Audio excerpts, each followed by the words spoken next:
What's up, folks? Back with another reaction, back with some more Duran Duran, and we're going back for another single, B-side from the 1981 Duran Duran self-titled album Era.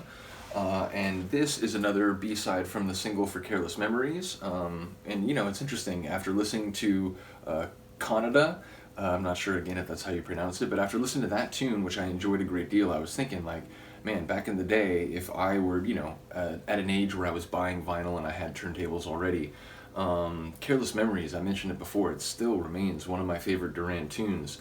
So I would have snapped up that single without a second thought. So it'd be interesting to hear what the final tune on the single sounds like. This is Fame. As a single word title, it is a little bit more possible to speculate about avenues, and it does make me think about, there's been a few songs where people have talked, I think Izzy has mentioned this a couple times, that there's a certain flavor of song that it sounds like maybe Nick Rhodes may have had some input on the lyrics, sort of the way he kind of used like society and sort of popular representations in media and so on. But yeah, ultimately, in a way, I'm seeing like a line through Notorious on up through Red Carpet Massacre. It's like, it seems like it will maybe get at concepts and ideas that they would come back to in different idioms and from different angles. But this idea of the relationship between creative persons and the reporters, journalists, the media, television stations, print media, and so on. And again, the idea that even earlier in their career, they're already thinking about the way in which you as an artist or as a group may be perceived one way or another, not based on your quality, not based on the variety or poetry of your output, but by the sort of crass, superficial like appearance as it relates to popular trends, vis-a-vis clothing or aesthetics or whatever. So yeah, immediately out of the gate, it makes me think about the sort of complicated nature between artists who, again, on some level, they do want their music to be talked about and people to hear about it in far-flung places, and that happens when journalists are interested in a certain group, and sort of rumors and word of mouth spreads. But at the end of the day, again, it's a double-edged sword, because oftentimes those same people in the media will turn on you if they feel that, like, oh, well, you know what, actually I think they're just derivative, or their second album is stale or whatever, and suddenly you're no longer the darling and you're sort of defenestrated out of the music industry, unless, again, you have such quality and perseverance that you can basically just bring yourself back to the highest level, as Duran did with Wedding Album. So again, as I'm thinking about these songs and titles, I'm obviously beginning just to think about the larger scope of their discography, but I'll stop yammering. Yeah, this is a tune called Fame. It's a B-side, B2, from the Careless Memories single, and this is 1981.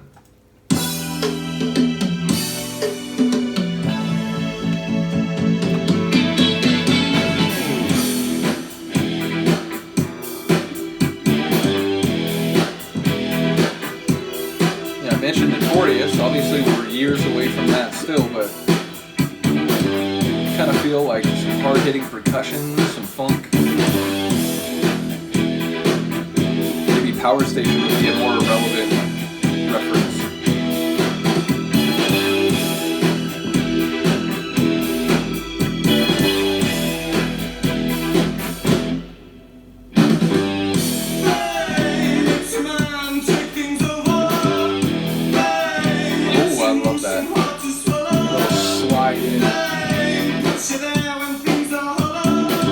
Puts you there when things are hollow.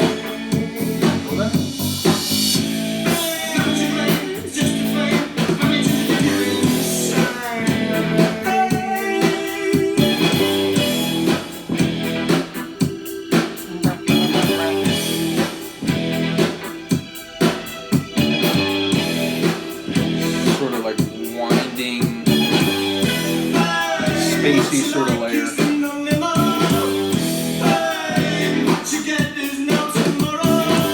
Get his note tomorrow.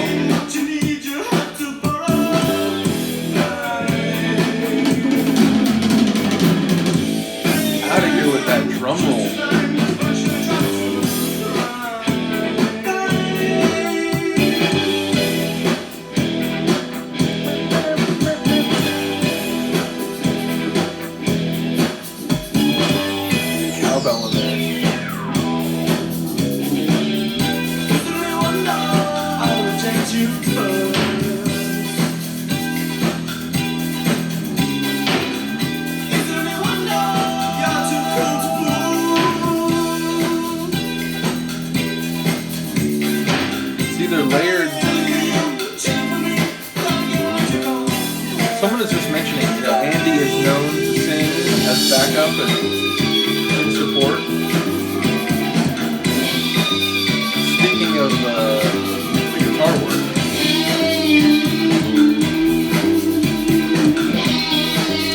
wondering if that was Simon Laird or Andy or maybe John on backup. Was not expecting that. Going back up? Just one.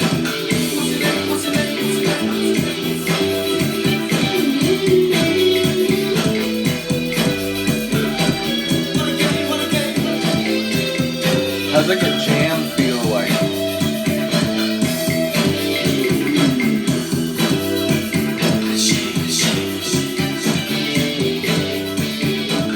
There's a funk to that. It's got a groove. Again, it feels sort of like a jam session.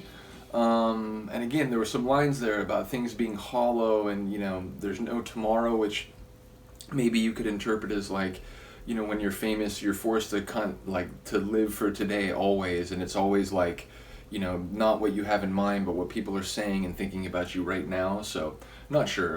Again, when I listen to these songs, I do often have to hear them a few times before I start to piece the puzzle together. But do let me know if there's a couple lines that sort of extend what I was thinking, or perhaps are running in a different direction.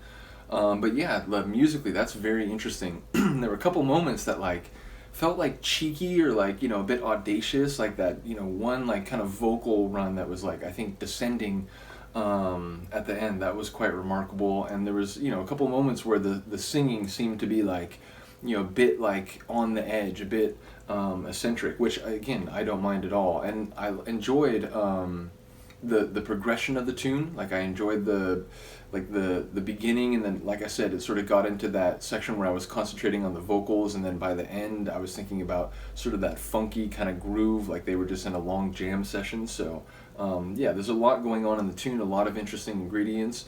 Like I said, lyrically I got to hear it some more, but yeah, it just goes to show, like I said, that they really had a lot of music coming out of their brains and their instruments and their voices, even at the earliest stage. So yeah, do let me know what you think of the tune. I will see you next time. Peace.